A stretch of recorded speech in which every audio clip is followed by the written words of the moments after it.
இயேசுவின் இருதயமே என்றும் இறங்கிடும் அருள்மயமே, உந்தன் ஆசியும் அருளும் சேர்ந்து வந்தால் எங்கள் ஆனந்தம் நிலை பெறுமே.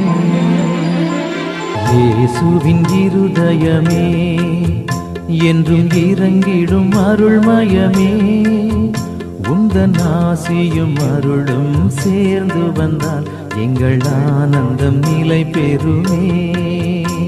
இறைவனுக்கு இதயமுண்டு, அந்த இதயத்தில் இரக்கமுண்டு.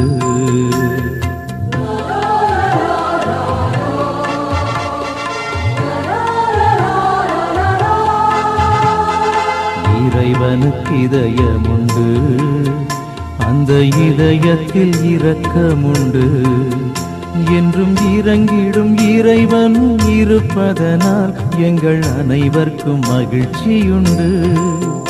என்றும் இறங்கிடும் இறைவன் இருப்பதனால் எங்கள் அனைவருக்கும் மகிழ்ச்சியுண்டு. இயேசுவின் இருதயமே என்றும் இறங்கிடும் அருள்மயமே, உந்தன் ஆசியும் அருளும் சேர்ந்து வந்தால் எங்கள் ஆனந்தம் நிலை பெறுமே.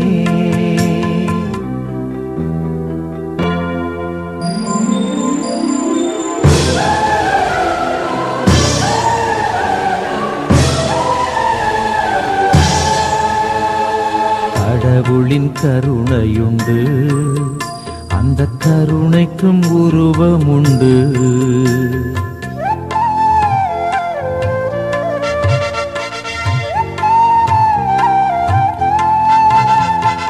கடவுளின் கருணையுண்டு, அந்த கருணைக்கும் உருவமுண்டு.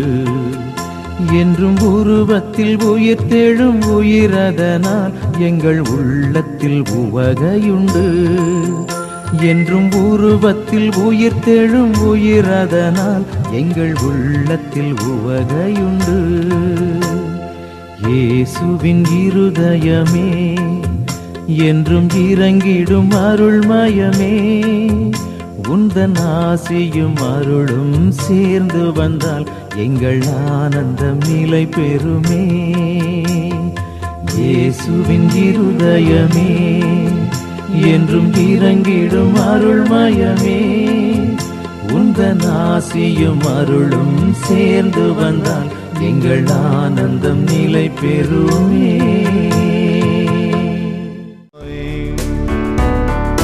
வருவாய் என்று கிறிஸ்துவ குலமே, கிறிஸ்து விடுத்த அழைப்பினை ஏற்று வருவாய்.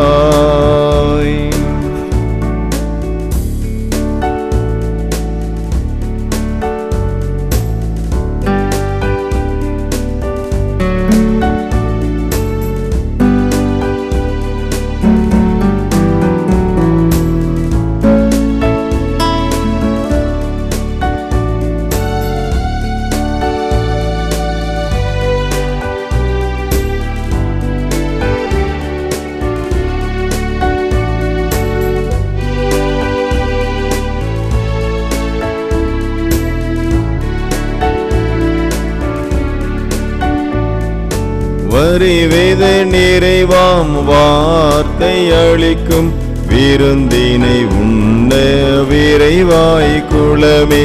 வரிவேத நிறைவாம் வார்த்தை அளிக்கும் விருந்தினை உண்ண விரைவாய் குலமே.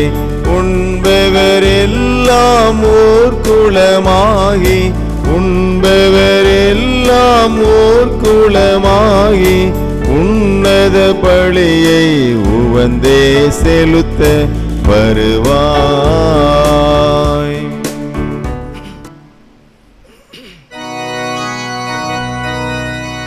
தந்தை மகன் தூயாவியாரின் பெயராலே ஆமென்.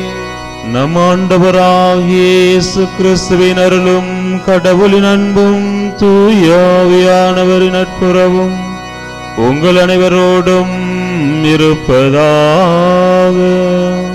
உம்மான்மாவோடும் இருப்பதாக. மேலும் திருப்பலியானது மரியம்மாள், ரேணுகாதேவி, துமோ இவர்களுடைய ஆண்மலை பாற்றிக்காக ஒப்புக் கொடுக்கப்படுகின்றது. அன்புக்குரிய சகோதர சகோதரிகளே, இன்று நாம் கிறிஸ்து பிறப்பு விழா முன் அறிவிப்பு விழாவை சிறப்பிக்கின்றோம்.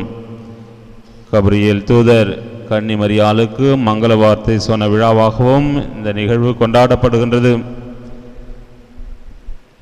கபிரியேல் தூதர் அன்னை மரியாளுக்கு தோன்றி, அருள்மிகு பெற்ற மரியே வாழ்க, ஆண்டவர் உம்மோடு இருக்கிறார் என்று கூறிய பொழுது அன்னை மரியாள் பூரிப்பினால் அக்களித்தார். உலக மீட்பரை தன்னுடைய கருவறையில் தாங்குகின்ற பாக்கியத்தை கடவுள் மரியாளுக்கு கொடுத்து ஆசிர்வதித்தார். எனவே ஆண்டவர் இயேசுனுடைய பிறப்பு முன்னறிவிப்பு விழா நம் ஒவ்வொருவருக்கும் மகிழ்ச்சியின் விழாவாக அமைகின்றது.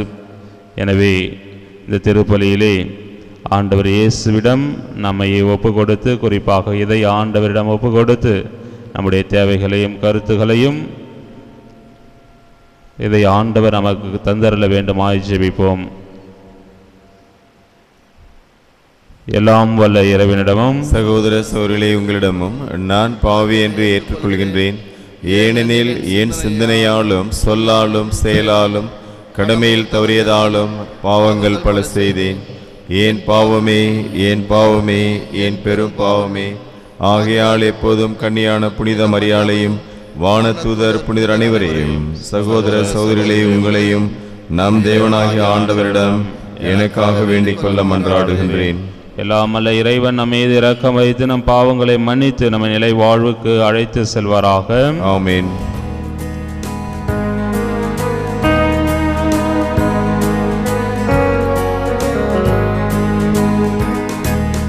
ஆண்டவரே இரக்கமாயிரும். ஆண்டவரே இரக்கமாயிரும். கிறிஸ்துவே இரக்கமாயிரும். கிறிஸ்துவே இரக்கமாயிரும். ஆண்டவரே இரக்கமாயிரும். ஆண்டவரே இரக்கமாயிரும்.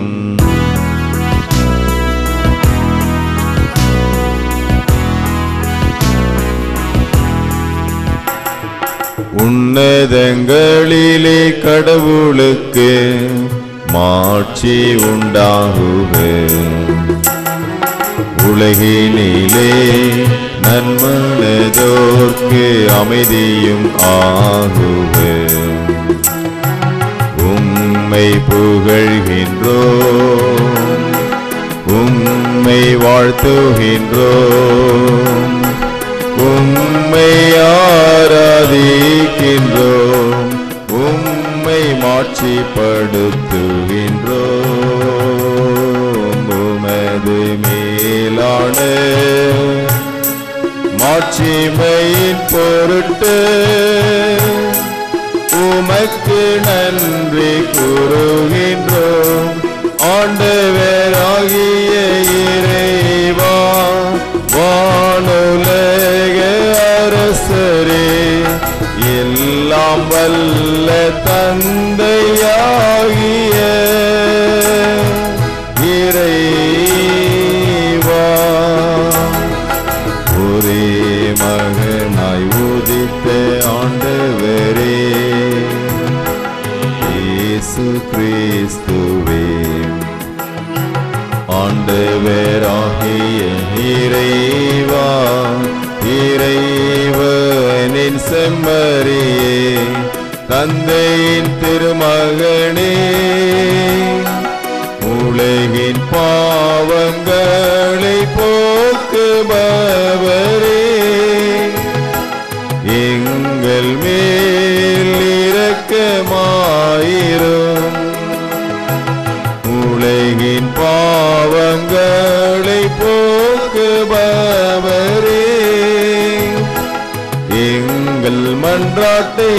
ஏற்றருளும்.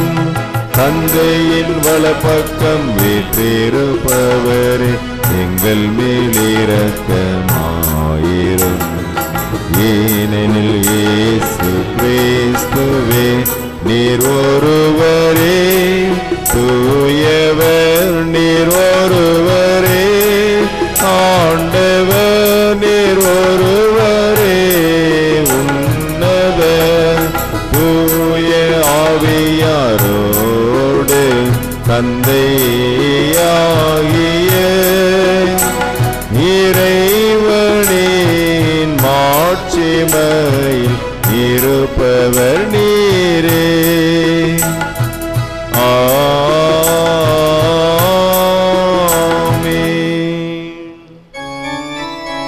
ஜெபிப்போமாக. அன்பே உருவான இறைவா, கன்னிமரியாவின் வயிற்றில் உம்முடைய திருவாக்கு உண்மையாகவே மனிதராக பிறக்க திருவுளமானீரே.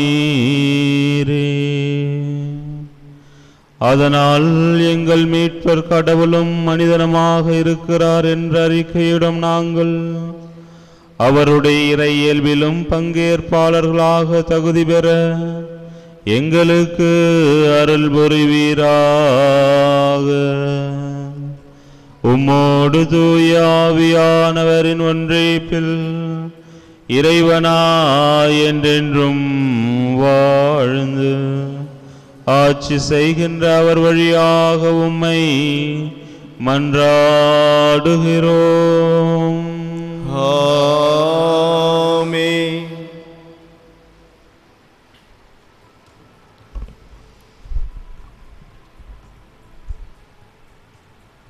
முதல் வாசகம். இதோ கருவிற்றிருக்கும் அந்த கன்னி பெண் ஒரு ஆண்மகவை பெற்றெடுப்பார். இறைவாக்கினர் எசையா நூலிலிருந்து வாசகம். அதிகாரம் 7, இறைவசனங்கள் 10 முதல் 14 வரை. அதிகாரம் 8, இறைவசனங்கள் 10. அந்நாட்களில் ஆண்டவர் ஆகாசுக்கு மீண்டும் தன் திருவாக்கை அருளி சொல்லியது: உம் கடவுளாகிய ஆண்டவர் உமக்கு ஒரு அடையாளத்தை அருளுமாறு கேளும். அது கீழே பாதாளத்திலோ மேலே வானத்திலோ தோன்றுமாறு கேட்டுக்கொள்ளும் என்றார். அதற்கு ஆகாசு, நான் கேட்க மாட்டேன், ஆண்டவரை சோதிக்க மாட்டேன் என்றார். அதற்கு எசையா, தாவீதின் குடும்பத்தாரே, நான் சொல்வதை கேளுங்கள். மனிதரின் பொறுமையை சோதித்து மனம் சலிப்படைய செய்தது போதாதா? என் கடவுளின் பொறுமையை கூட சோதிக்க பார்க்கிறீர்களா? ஆதலால் ஆண்டவர் தாமே உங்களுக்கு ஒரு அடையாளத்தை அருள்வார். இதோ கருவுற்றிருக்கும் அந்த கன்னி பெண் ஒரு ஆண்மகவை பெற்றெடுப்பார். அக்குழந்தைக்கு அவர் இம்மானுவேல் என்று பெயரிடுவார். ஏனெனில் கடவுள் எங்களோடு இருக்கிறார் என்று கூறினார். ஆண்டவரின் அருள்வாக்கு. இறைவா உமக்கு நன்றி.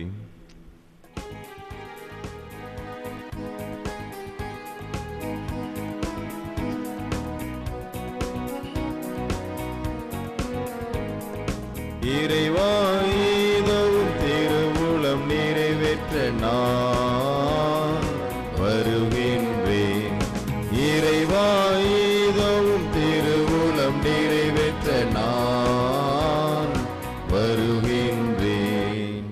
பலியையும் காணிக்கையையும் நீர் விரும்பவில்லை, எரிபலியையும் பாவம் போக்கும் பலியையும் நீர் கேட்கவில்லை. ஆனால் என் செவிகள் திறக்கும்படி செய்தீர். எனவே இதோ வருகின்றேன். இறைவா இதவும் திருவுளம் நிறைவேற்ற நான் வருகின்றேன். இறைவா இதவும் திருவுளம் நிறைவேற்ற நான் வருகின்றேன். என்னை குறித்து திருநூல் சுருளில் எழுதப்பட்டுள்ளது. என் கடவுளை உமது திருவுளம் நிறைவேற்றுவதில் நான் மகிழ்ச்சி அடைகின்றேன். உமது திரு சட்டம் என் உள்ளத்தில் இருக்கின்றது என்றேன் நான். இறைவா, ஏதோவும் திருவுளம் நிறைவேற்ற நான் வருகின்றேன். இறைவா, ஏதோவும் திருவுளம் நிறைவேற்ற நான் வருகின்றேன். என் நீதியை நேர்நிலை நாட்டிய நற்செய்தியை மாபெரும் சபையில் அறிவித்தேன். நான் வாயை மூடிக்கொண்டிருக்கவில்லை. ஆண்டவரே, ஆண்டவரே, நீர் இதை அறிவீர். இறைவா, ஏதோவும் திருவுளம் நிறைவேற்ற நான் வருகின்றேன். இறைவா, ஏதோவும் திருவுளம் நிறைவேற்ற நான் வருகின்றேன். உமது நீதியை நான் என் உள்ளத்தின் ஆழத்தில் மறைத்து வைக்கவில்லை. உமது வாக்கு பெறலாமையை பற்றியும் நீர் அருளும் மீட்பை பற்றியும் கூறியிருக்கின்றேன். உமது பேரன்பையும் உண்மையையும் மாபெரும் சபைக்கு நான் ஒழிக்கவில்லை. இறைவா, ஏதோவும் திருவுளம் நிறைவேற்ற நான் வருகின்றேன். இறைவா, ஏதோவும் திருவுளம் நிறைவேற்ற நான் வருகின்றேன்.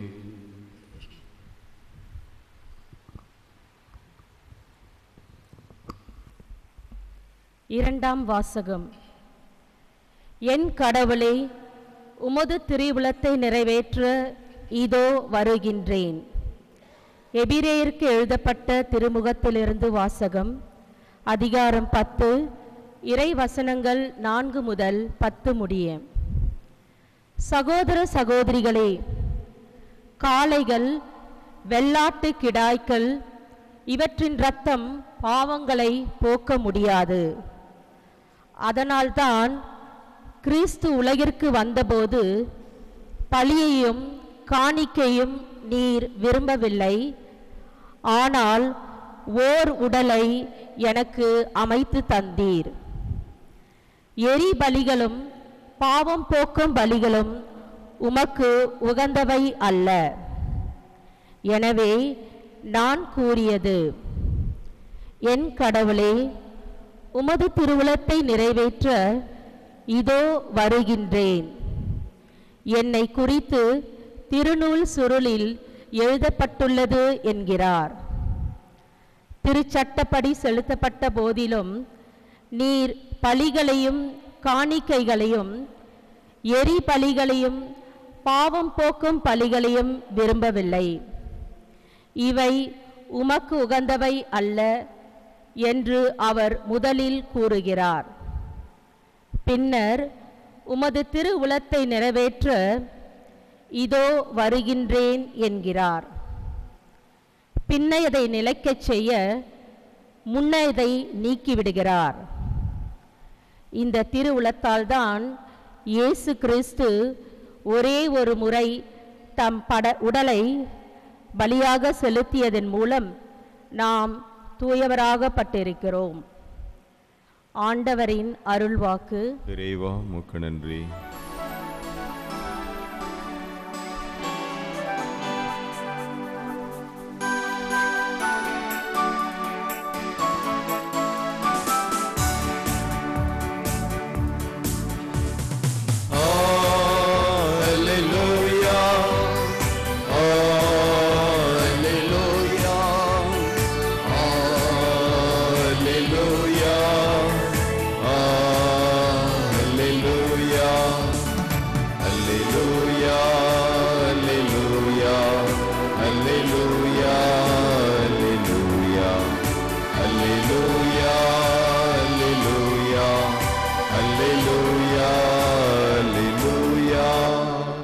வாக்கு மனிதரானார், நம்மிடையே குடிகொண்டார்.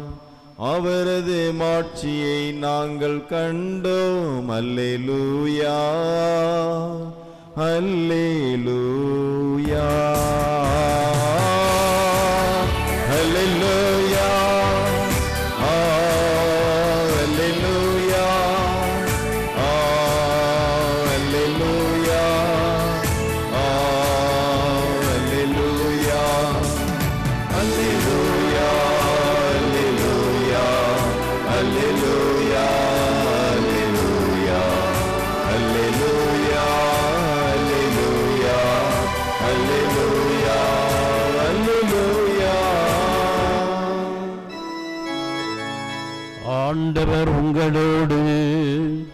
இருப்பாராக. உமான்மாவோடும் இருப்பாராக. லூக்கா எழுதிய நற்செய்தியிலிருந்து வாசகம்.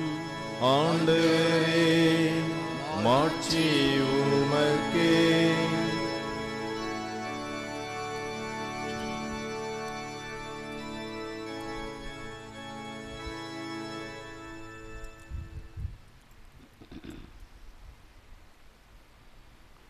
ஆறாம் மாதத்தில் கபிரியேல் என்னும் வானதூதரை கடவுள் கலிலேயாவில் உள்ள நாசரேத் என்னும் ஊரிலிருந்த ஒரு கன்னியிடம் அனுப்பினார். அவர் தாவீது குடும்பத்தினராகிய யோசேப்பு என்னும் பெயருடைய ஒருவருக்கு மண ஒப்பந்தமானவர். அவர் பெயர் மரியா. வானதூதர் மரியாவுக்கு தோன்றி, அருள் நிறைந்தவரே வாழ்க, ஆண்டவர் உம்மோடு இருக்கிறார் என்றார். இவ்வார்த்தைகளை கேட்டு அவர் கலங்கி, இந்த வாழ்த்து எத்தகையதோ என்று எண்ணிக்கொண்டிருந்தார். வானதூதர் அவரை பார்த்து, மரியா, அஞ்ச வேண்டாம், கடவுளின் அருளை கண்டடைந்துள்ளீர். இதோ கருவுற்று ஒரு மகனை பெறுவீர். அவருக்கு இயேசு என்னும் பெயரிடுவீர். அவர் பெரியவராய் இருப்பார். உன்னத கடவுளின் மகன் எனப்படுவார். அவருடைய தந்தை தாவீதின் அரியணையை ஆண்டவராகிய கடவுள் அவருக்கு அளிப்பார். அவர் யாக்கோபின் குடும்பத்தின் மீது என்றென்றும் ஆட்சி செலுத்துவார். அவருடைய ஆட்சிக்கு முடிவே இராது என்றார். அதற்கு மரியா வானதூதரிடம், இது எப்படி நிகழும்? நான் கன்னி ஆயிற்றே என்றார். வானதூதர் அவரிடம், தூய ஆவி உம்மீது வரும், உன்னத கடவுளின் வல்லமை உம்மேல் நிழலிடும். ஆதலால் உம்மிடம் பிறக்கப் போகும் குழந்தை தூயது. அக்குழந்தை இறைமகன் எனப்படும். உறவினராகிய எலிசபெத்தும் தம் முதிர்ந்த வயதில் ஒரு மகனை கருதரித்திருக்கிறார். கருவுற இயலாதவர் என்று சொல்லப்பட்ட அவருக்கு இது 6ஆம் மாதம். ஏனெனில் கடவுளால் இயலாதது ஒன்றுமில்லை என்றார். பின்னர் மரியா, நான் ஆண்டவருடைய அடிமை, உம் சொற்படியே எனக்கு நிகழட்டும் என்றார். அப்பொழுது வானதூதர் அவரை விட்டு அகன்றார். ஆண்டவரின் அருள் வாக்கு. கிறிஸ்துவே உமக்கு புகழ்.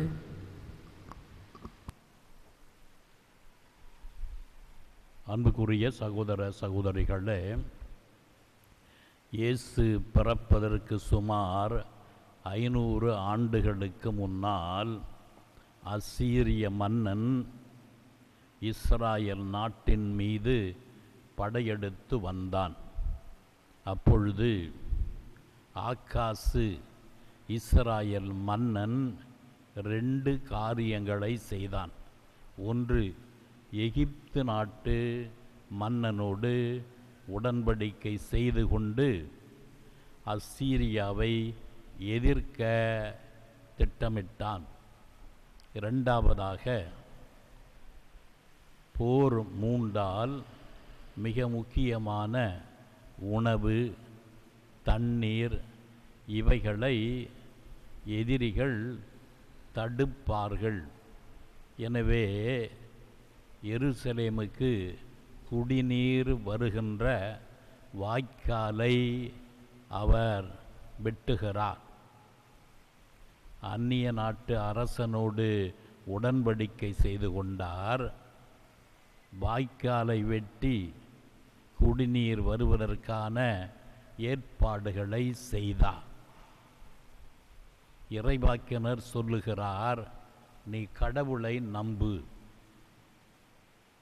அந்நிய நாட்டு அரசனை நம்புவதை விட உன்னுடைய கை திறனை நீ நம்புவதை விட ஆண்டவனை நம்பு, அவர் உங்களுக்கு விடுதலை தருவார் என்று கூறினார்.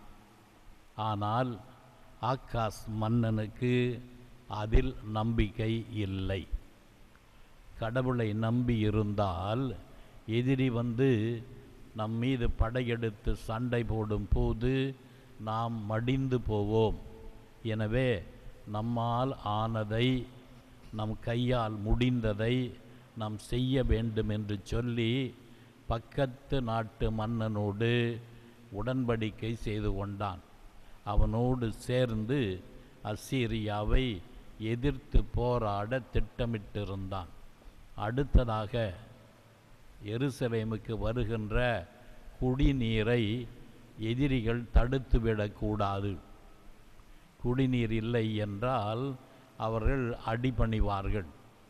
எருசலேம் நகரம் நன்றாக சுற்றி வளைத்து பலமான சுவர்களால் கட்டப்பட்ட நகரம். அந்த வாயில்களை மூடிவிட்டால் எதிரிகள் உள்ளே நுழைய முடியாது. எத்தனை நாள் ஆனாலும் அவர்கள் பத்திரமாக எருசலேமில் இருப்பார்கள்.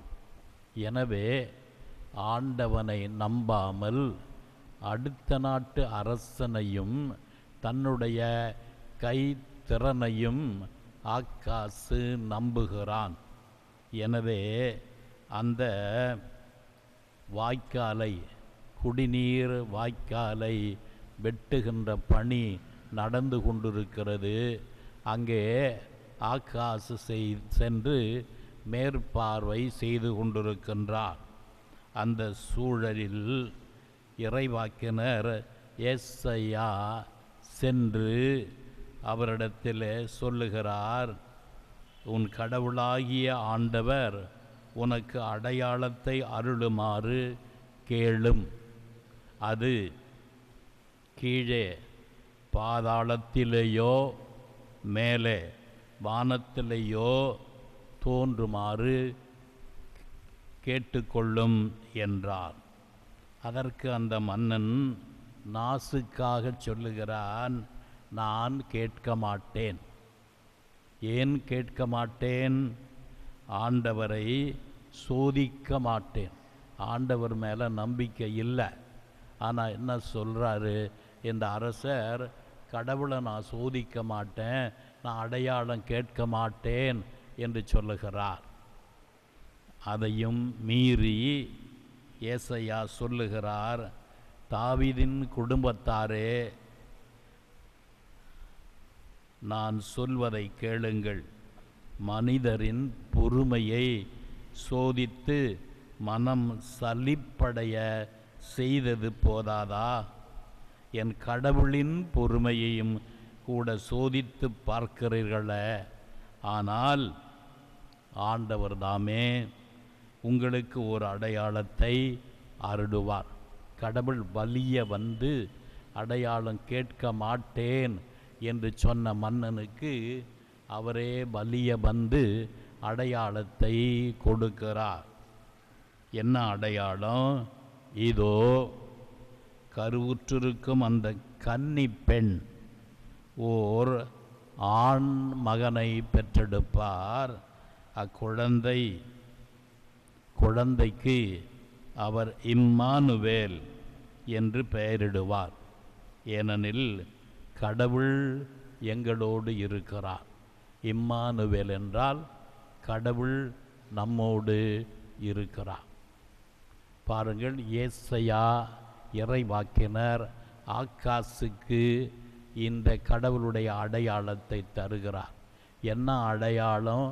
கன்னி பெண் கருவுற்று ஒரு ஆண் மகவை பெற்றெடுப்பார். அந்த குழந்தைக்கு இம்மானுவேல் என்று பெயரிடுவீர். இம்மானுவேல் என்றால் கடவுள் நம்மோடு. இதுதான் பழைய ஏற்பாட்டில் மெஸ்ஸையாவை பற்றி சொல்லப்பட்ட முதல் இறைவாக்கு. ஏசாயாதான் முதலில் இயேசு பிறப்பதற்கு 500 ஆண்டுகளுக்கு முன்னால் மெஸ்ஸையாவின் பிறப்பை அறிவிக்கிறார். அந்த அடையாளத்தை மனிதர்கள் விரும்பி வரவேற்று ஏற்றுக்கொள்ளவில்லை. எங்களுக்கு அடையாளம் வேண்டாம், நான் கடவுளை சோதிக்க மாட்டேன் என்ற ஒரு பொய்யான தகவலை சொல்லுகிறான். அடையாளம் கேட்பது கடவுளை சோதிப்பதா? கடவுளே இறைவாக்கினர் வழியாக வந்து நீ அடையாளத்தை கேள், அது வானத்திலோ பூமியின் கீழோ எதுவாக இருந்தாலும் அடையாளம் கேள் என்று கடவுள் சொல்ல, இவர் நான் ஆண்டவரை சோதிக்க மாட்டேன், அடையாளத்தை கேட்க மாட்டேன் என்று சொல்ல, வலிய வந்து ஏசையா இந்த அடையாளத்தை தருகிறார். எனவே இதுதான் முதலில் இறைவாக்கினர் மெஸ்ஸையா பிறப்பை அறிவித்த செய்தி. 500 ஆண்டுகளுக்கு முன்னால் ஏற்க மனமில்லாத மன்னனுக்கு இந்த அடையாளம் கொடுக்கப்படுகிறது. அதை வரவேற்கவோ ஏற்கவோ மனமில்லை.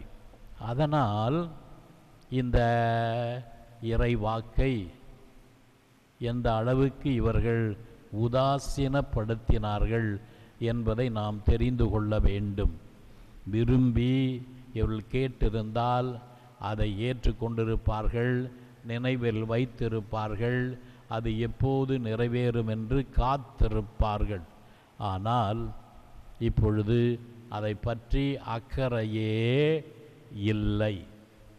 இதோ காலம் நிறைவுற்ற போது கடவுள் தன் மகனை இந்த உலகில் மனித குழந்தையாக அனுப்புகிறார். அதற்கு ஒரு பெண் தாயாக இருக்க வேண்டும். எனவே மரியாவை கடவுள் தெரிந்து கொள்ளுகிறார். இந்த மரியா எல்லா யூத பெண்களையும் போல மெஸ்ஸையா இந்த உலகில் பிறக்க வேண்டும், மெஸ்ஸையா வர வேண்டும் என்று ஆவலோடு எதிர்பார்த்து ஜெபித்து கொண்டிருந்தவர்.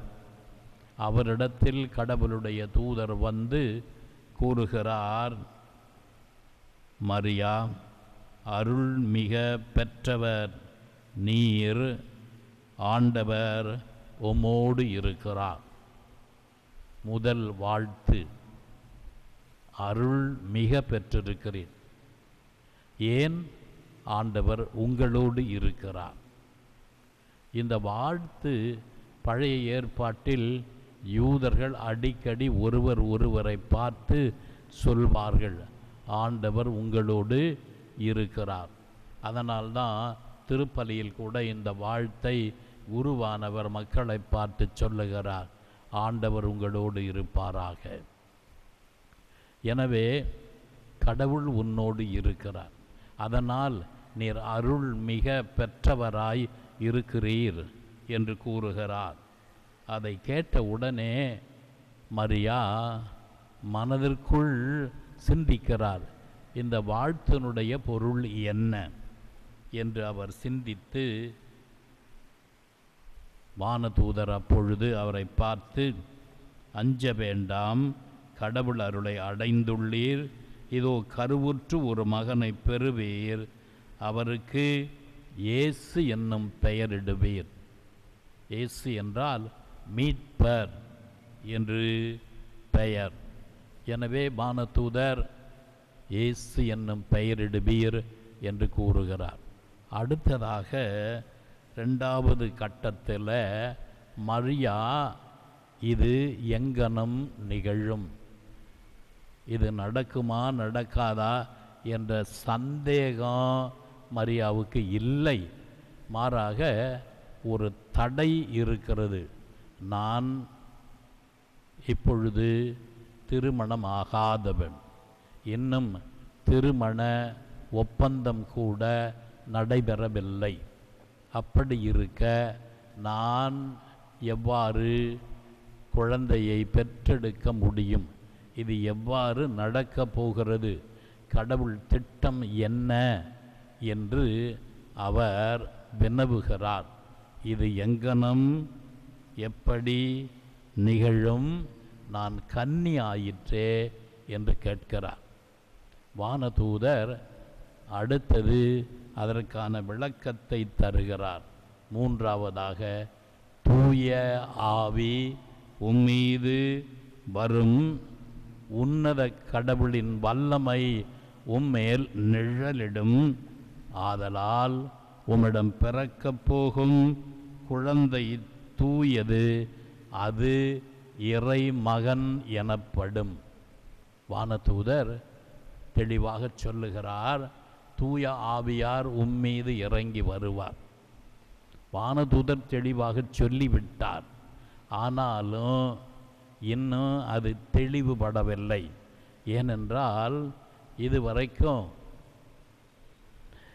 தூய ஆவியானவர் நேரடியாக இறங்கி வந்து இஸ்ராயல் இனத்தில் எந்த பெண்ணும் குழந்தையை கருவாக பெற்றது கிடையாது.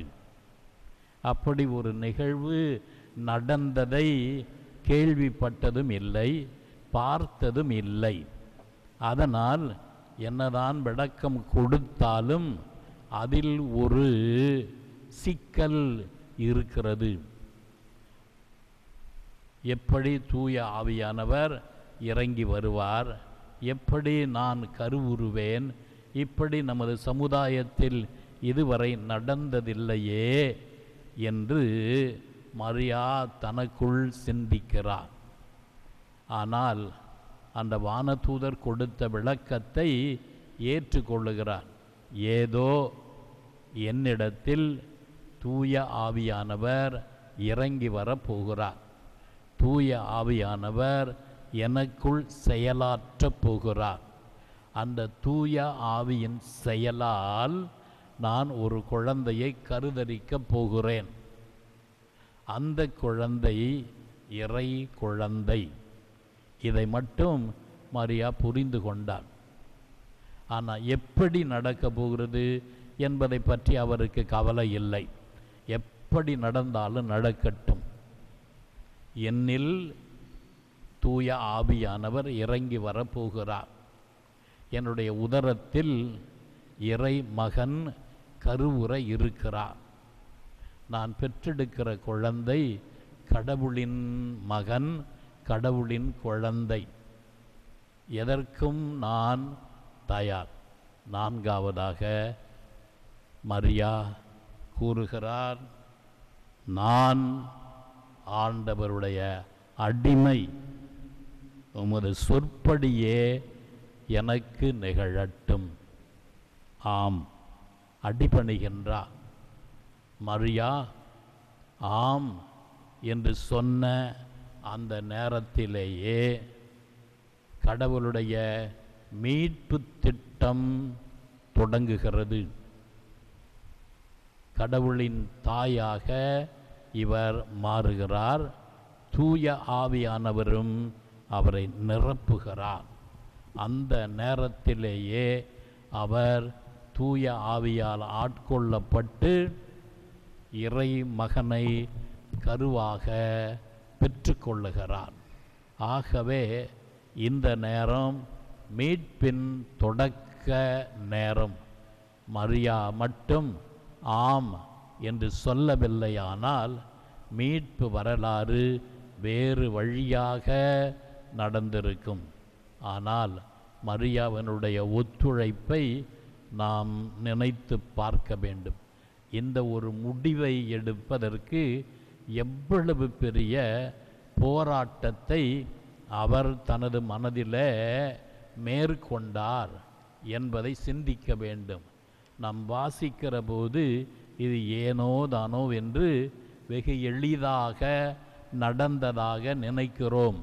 இல்லை, பல போராட்டங்கள், பல சந்தேகங்கள், பல குழப்பங்கள், இவைகள் மத்தியில் மரியா, இதோ உமது வார்த்தையின்படி எனக்கு நிகழட்டும், நான் ஆண்டவருடைய அடிமை, எது நடந்தாலும் நடக்கட்டும், நான் கடவுளுடைய அடிமை. ஆகவே கடவுள் என்னில் எதை தொடங்கினாலும் எதை செய்தாலும் நான் அதற்கு உடன்படுகிறேன்.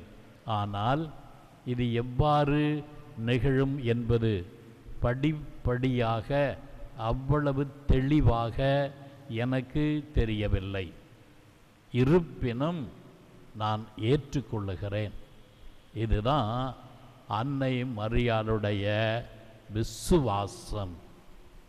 கடவுள் தன்னில் செயலாற்றுகிறார், அதற்கு மரியா தன்னை ஒப்படைக்கிறார். இந்த ஆவியானவர் அவரை ஆட்கொள்ளுகிறார். அவருக்கு ஒரு ஆவியின் ஆட்கொள்ளுதல் நடைபெறுகிறது. உணர்கிறார், தனக்குள் இறை மகன் கருவாக உருவாகிறதை அவர் உணர்ந்தார். அந்த நேரத்தில் அளவில்லாத மகிழ்ச்சியை அடைகிறார். புனித ஜெத்ரூட் அம்மாளுக்கு மாதா தோன்றி காட்சி கொடுத்த போது சொல்லுகிறார், நான் கபிரியேல் வானதூதர் எனக்கு மங்கள செய்தியை சொன்னபோது நான் அடைந்த மகிழ்ச்சியையும் மகிமையையும் தியானித்து ஜெபிக்கிறவர்களுக்கு நான் அவர்கள் விரும்பும் கொடைகளை தருகிறேன் என்று மரியா வாக்களித்தார். ஆம், இந்த நாளை நாம் மிகப்பெரிய விழாவாக திருச்சபை சிறப்பிக்கிறது. இது திருச்சபையின் தொடக்க விழா, இது மீட்பின் விழா, கடவுள் மனிதனான தொடக்க நிகழ்வு. எனவே மாபெரும் மறை நிகழ்ச்சியை இன்று திருச்சபை கொண்டாடுகிறது. இந்த நாளில் நாம் அடிக்கடி இந்த 4 வார்த்தைகளை சிந்திக்க வேண்டும். அருள்மிக பெற்றவரே வாழ்க, ஆண்டவர் உம்முடனே.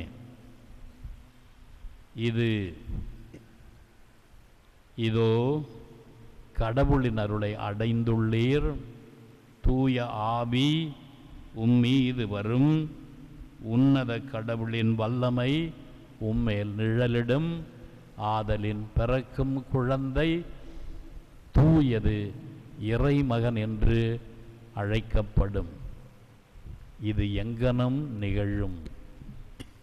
இதோ நான் உம்முடைய அடிமை, உமது வார்த்தையின்படி எனக்கு ஆகட்டும். அடிக்கடி இந்த வார்த்தையை சிந்திப்போம். அன்னை மரியாள் சொன்னது போல, இதோ நான் உம்முடைய அடிமை, உமது வார்த்தையின்படி எனக்கு நிகழட்டும். வாழ்க்கையில் என்ன நடந்தாலும், என்ன சிக்கல் வந்தாலும், என்ன பிரச்சனை இருந்தாலும், தேவ அன்னையோடு சேர்ந்து நாமும் கடவுள் சித்தம் நம்மில் நிறைவேற, இதோ ஆண்டவருடைய அடிமை, உமது வார்த்தையின்படி எனக்கு நிகழட்டும் என்று சொல்வோம். விசுவாசரிக்கை.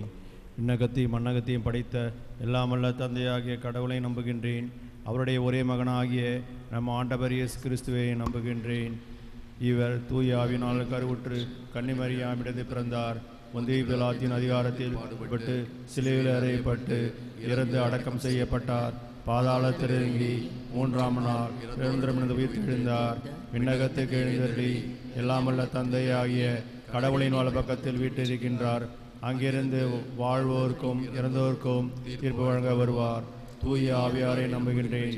புனித கத்தோலிக்க திருஅவையை நம்புகின்றேன். புனிதர்களின் உறவு ஒன்றிப்பை நம்புகின்றேன். பாவ மன்னிப்பை நம்புகின்றேன். உடலின் உயிர்ப்பை நம்புகின்றேன். நிலை வாழ்வை நம்புகின்றேன். ஆமீன்.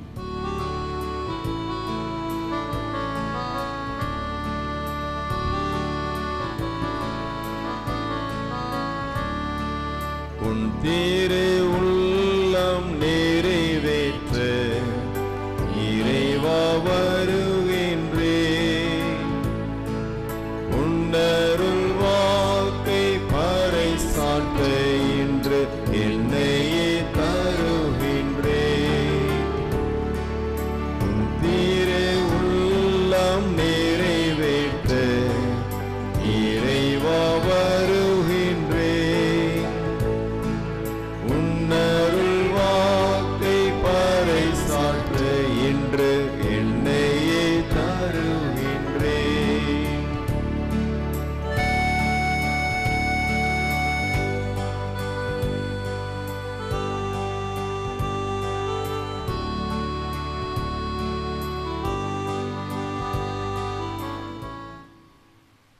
சகோதர சகோதரிகளே, என்னுடையதும் உங்களுடையதுமான பலி எல்லாம் அல்ல தந்தையாக இறைவனுக்கு ஏற்றதாகும்படி மன்றாடுங்கள். ஆண்டவர் தமது திருப்பெயரின் புகழ்ச்சிக்காகவும் ஆட்சிக்காகவும் நமது நன்மைக்காகவும் புனித திரு அவை அனைத்தின் நலன்களுக்காகவும் உமது கையிலிருந்து இப்படி ஏற்றுக்கொள்வாராக.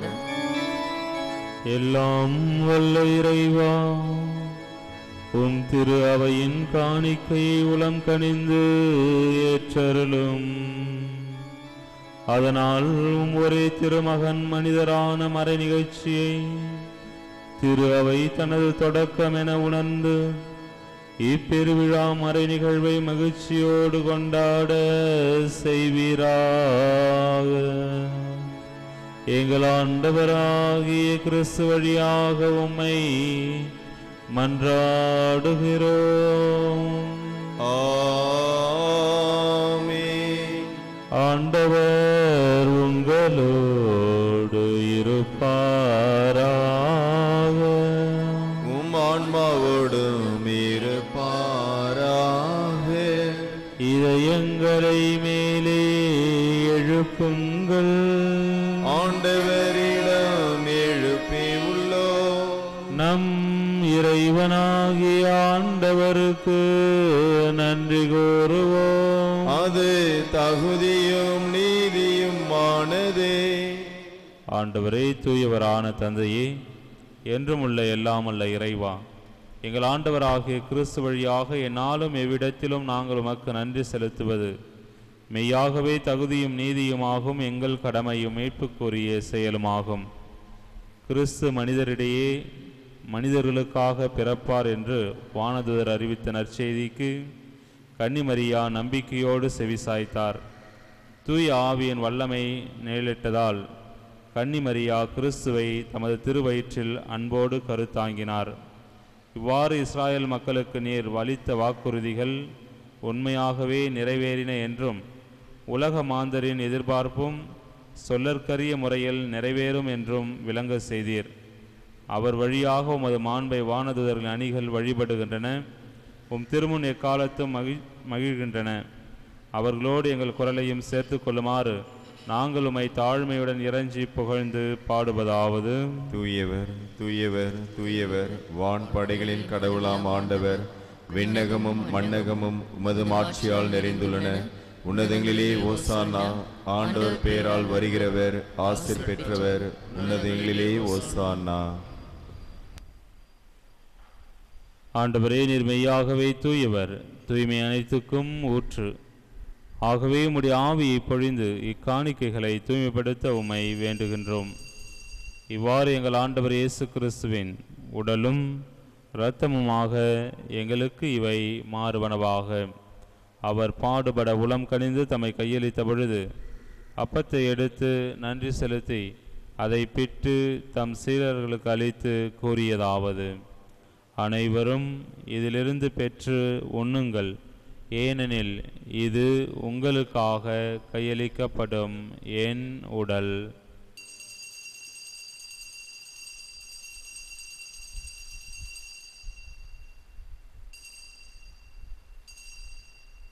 அவ்வண்ணமே இரவு விருந்தை அருந்திய பின் கிண்ணத்தையும் எடுத்து மீண்டும் உமக்கு நன்றி கூறி தம் சீடர்களுக்கு அளித்து அவர் கூறியதாவது: அனைவரும் இதிலிருந்து பெற்று பருகுங்கள், ஏனெனில் இது புதிய நிலையான உடன்படிக்கைக்குரிய என் இரத்தத்தின் கிண்ணம். இது பாவ மன்னிப்புக்கென்று உங்களுக்காகவும் பலருக்காகவும் சிந்தப்படும். இதை என் நினைவாக செய்யுங்கள்.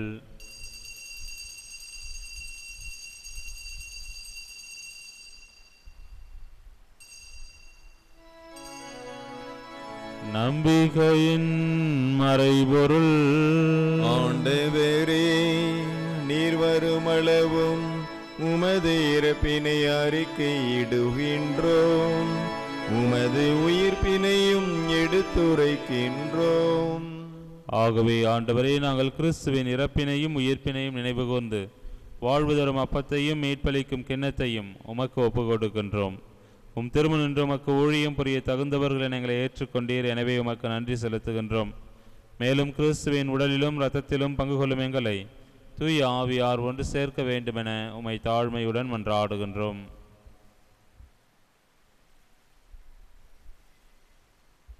ஆண்டவரே, உலகெங்கும் பரவியிருக்கும் உமது திரு அவையை நினைவு கூர்ந்தருளும். எங்கள் திருத்தந்தை பிரான்சிஸ், எங்கள் பேராயர் அந்தோணி ஆனந்தராயர், எல்லா திருநிலையினர் ஆகிய அனைவரோடும் உமது திரு அவை அன்பில் நிறைவு பெற செய்தருளும். மேலும் உயிர்ச்செழும் எதிர்நோக்குடன் துயில் கொள்ளும் எங்கள் சகோதர சகோதரிகளையும் இறந்தோர் அனைவரையும் இரக்கத்துடன் நினைவு கூர்ந்து உம் திருமுக ஒளியினுள் ஏற்றருளும். எங்கள் அனைவர் மீதும் இரக்கமாயிரும்.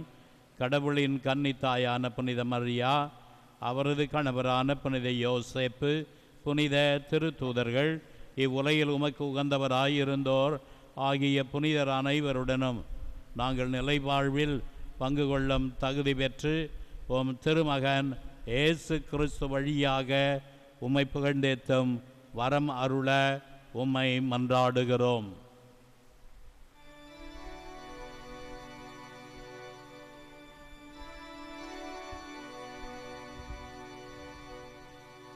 இவர் வழியாக இவரோடு இவரில் எல்லாம் வல்ல இறைவனாகிய தந்தையே, தூயாவியாரின் ஒன்றிப்பில் எல்லா புகழும் மாட்சியும் என்றென்றும் உமக்கு உரியதே. ஆமென், ஆமென், ஆமென். மீட்பரின் கட்டளையால் கற்பிக்கப்பட்டு இறை படிப்பினையால் பயிற்சி பெற்ற நாம் துணிந்து பாடுவோம். விண்ணுலகில் இருக்கிற எங்கள் தந்தையே, உமது பெயர் தூயதென போற்ற பெருக, உமது ஆட்சி வருக, உமது திருவுளம் விண்ணுலகில் நிறைவேறுவது போல மண்ணுலகிலும் நிறைவேறுக. எங்கள் அன்றாட உணவை இன்று எங்களுக்கு தாரும். எங்களுக்கு எதிராக குற்றம் செய்வோரை நாங்கள் மன்னிப்பது போல எங்கள் குற்றங்களை மன்னியும். எங்களை சோதனைக்கு உட்படுத்தாதேயும், தீமையிலிருந்து எங்களை விடுவித்தருளும். ஆண்டவரே, தீமை அனைத்திலுமிருந்து எங்களை விடுவித்து எங்கள் வாழ்நாளில் அமைதியை கனிவுடன் அருள உம்மை மன்றாடுகிறோம். உமது இரக்கத்தின் உதவியால் நாங்கள் பாவத்திலிருந்து எப்பொழுதும் விடுதலை பெற்று யாதொரு கலக்கமுமின்றி நலமாயிருப்போமாக. நாங்கள் எதிர்நோக்கி இருக்கும் பேரின்பத்துக்காகவும் எமேய்ப்பராகிய இயேசு கிறிஸ்துவின் வருகைக்காகவும் காத்திருக்கின்றோம். ஏனெனில் ஆட்சியும் வல்லமையும் மாட்சியும் என்றென்றும் உமதே. ஆண்டவரே இயேசு கிறிஸ்துவே, அமைதியை உங்களுக்கு விட்டு செல்கின்றேன், என் அமைதியை உங்களுக்கு அளிக்கின்றேன் என்று உம் திருத்தூதர்களுக்கு மொழிந்தீரேன். எங்கள் பாவங்களை பாராமல் உமது திரு அவையின் நம்பிக்கையை கண்ணோக்கி உமது திருவுளத்திற்கேற்ப அதற்கு அமைதியையும் ஒற்றுமையையும் அளித்தருள்வீராக. என்றென்றும் வாழ்ந்து ஆட்சி செய்கின்றவர் நீரே. ஆமென். ஆண்டவருடைய அமைதி உங்களோடு என்றும் இருப்பதாக, ஆன்மாவோடும் இருப்பதாக. ஒருவருக்கொருவர் அமைதியை பகிர்ந்து கொள்வோம்.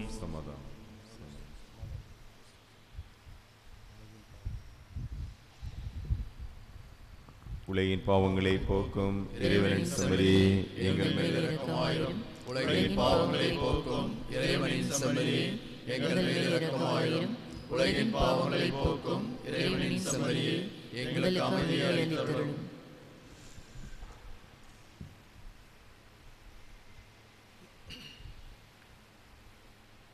இதோ இறைவனின் செம்மறி, இவரே உலகின் பாவங்களை போக்குகின்றவர். செம்மறியின் திருவிருந்திற்கு அழைக்க பெற்றோர் பேறு பெற்றோர்.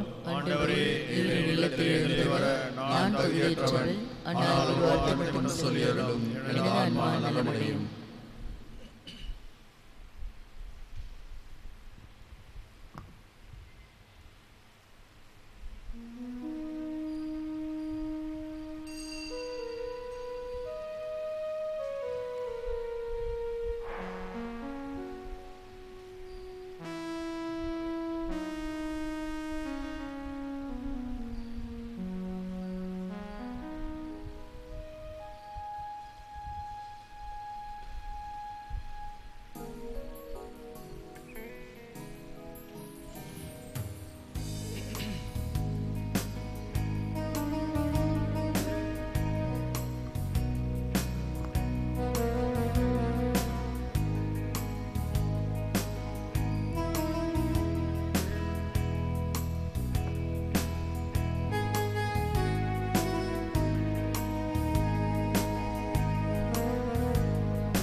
பேரருள் ஜோதியே இறைவனே வருக, காரிருள் நீக்கியே என் உள்ளம் நிறைக. பேரருள் ஜோதியே இறைவனே வருக, காரிருள் நீக்கியே என் உள்ளம் நிறைக.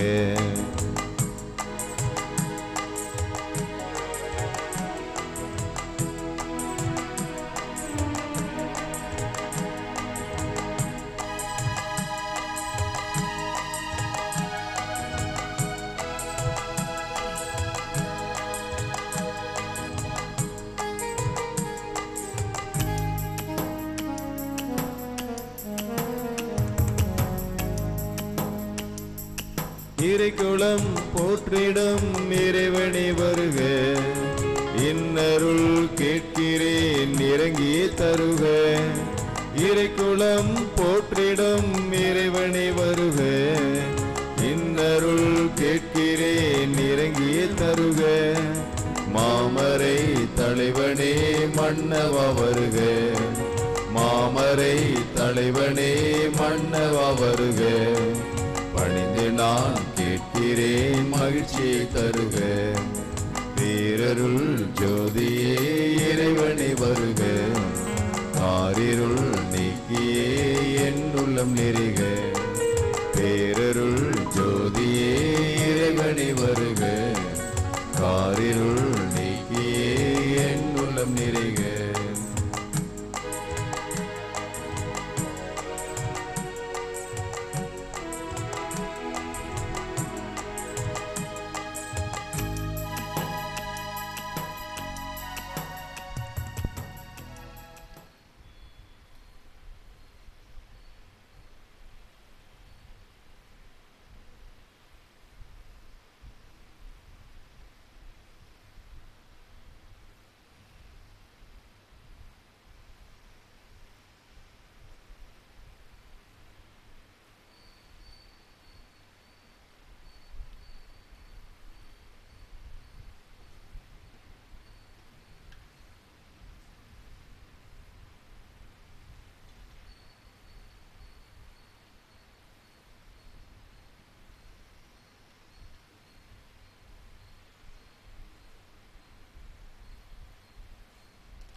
நன்றி கூறி மன்றாடுவோமாக. எல்லாம் வல்ல இறைவா, உண்மையான நம்பிக்கையின் மறை உண்மைகளை எங்கள் உள்ளங்களில் பதித்தருள உம்மை வேண்டுகின்றோம். கன்னிமரியாவிடம் கருவுற்ற அவர் உண்மையான கடவுளும் உண்மையான மனிதனுமாக இருக்கிறார் என அறிக்கையிடும் நாங்கள் அவருடைய மீட்பளிக்கும் உயிர்ப்பின் ஆற்றலால் நிலையான மகிழ்ச்சி கண்டடைய தகுதி பெறுவோமாக. எங்கள் ஆண்டவராகிய கிறிஸ்து வழியாக உம்மை மன்றாடுகிறோம்.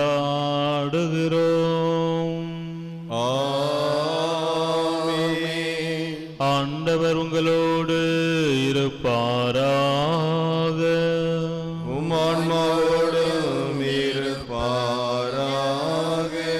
எல்லாம் வல்ல இறைவன் தந்தை மகன் தூயாவியா உங்கள் அனைவரையும் ஆசீர்வதிப்பாராக.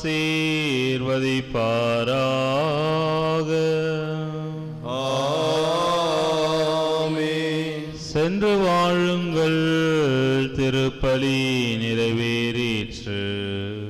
இறைவனுக்கு நன்றி.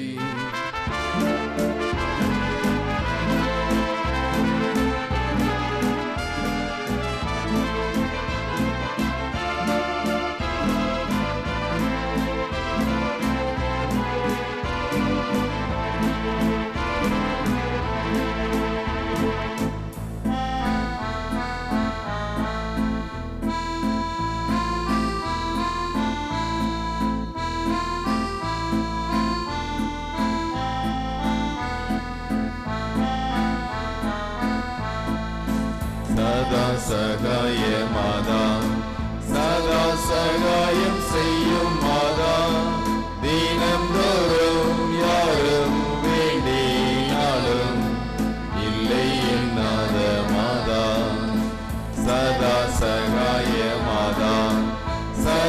சகாயம் செய்யும் மாதா, தினந்தோறும் யாரும் வேண்டினாலும் இல்லை என்னாத மாதா.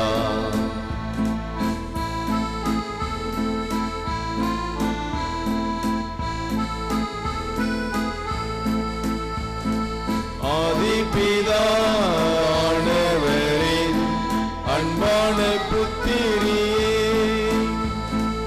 ஆதிபிதா ஆண்டவரின் அன்பான புத்திரியே,